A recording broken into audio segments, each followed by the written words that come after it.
The 2006 Tamil film, Vallavan, which hit screens on October 21, 2006, transcends the typical romantic action template.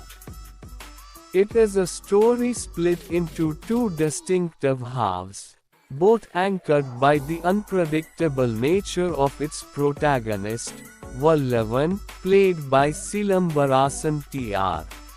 The first half focuses on Vallavan's college life pursuit of Swapna, Nayantara, his 3 years older lecturer. Director Simbu deliberately subverts the trope of a simple campus romance by injecting moments of extreme and often absurd devotion, such as the hero's self-injurious attempts to impress his beloved.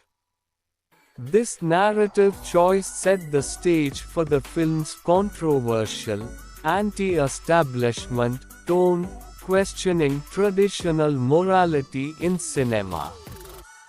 The second half dives into a complex flashback, introducing the dark, obsessive character of Geeta, brilliantly portrayed by Reema Sen. Her character adds a stark, psychological thriller layer to the narrative, revealing a past relationship marked by toxic obsession and manipulation.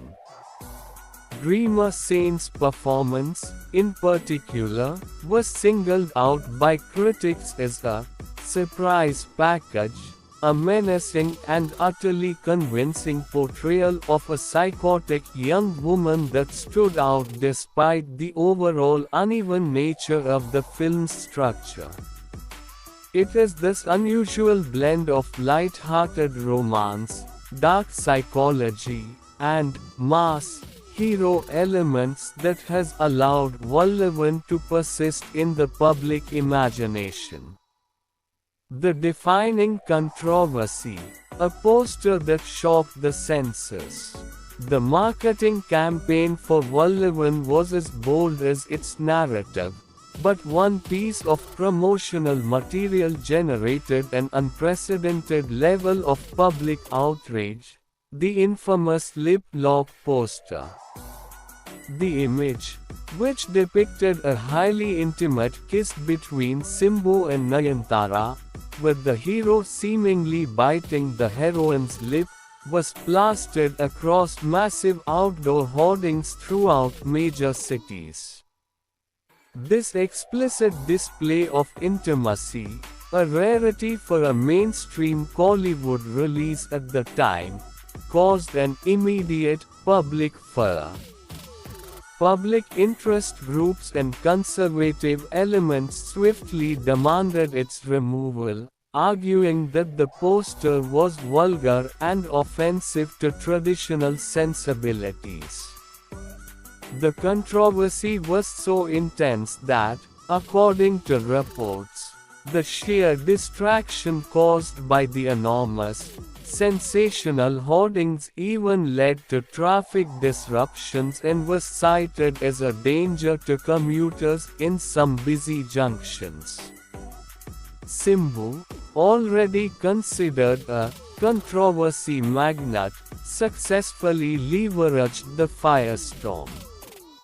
The immense buzz generated by the poster guaranteed a sensational opening at the box office, proving that, for better or worse, the film had successfully pushed the boundaries of permissible mainstream promotion. A musical score that defined a generation.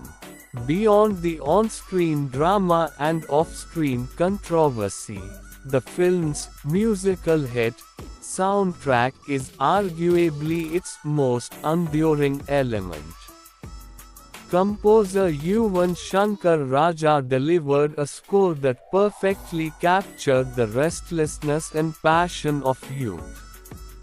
Songs like Lusu Pene became instant anthems, blending a catchy tune with a youthful verve that resonated deeply with the target demographic.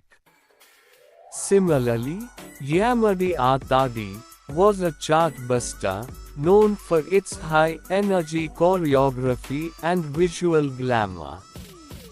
While some critics noted the songs often sprang up from nowhere, the sheer popularity and quality of Yuvan's compositions helped to paper over any narrative weaknesses, making the album, and thus the movie, a compulsory component of 2000s Tamil youth culture.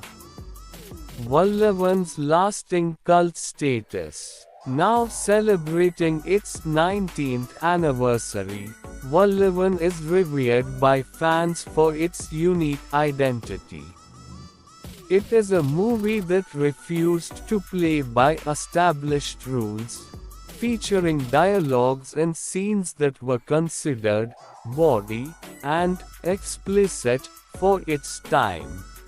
The 2006 Tamil film, Vallavan, which hit screens on October 21, 2006, transcends the typical romantic action template. It is a story split into two distinctive halves, both anchored by the unpredictable nature of its protagonist, Vallavan, played by Silambarasan T.R. The first half focuses on Vallavan's college life pursuit of Swapna Nayantara, his 3 years older lecturer. Director Simbu deliberately subverts the trope of a simple campus romance by injecting moments of extreme and often absurd devotion, such as the hero's self-injurious attempts to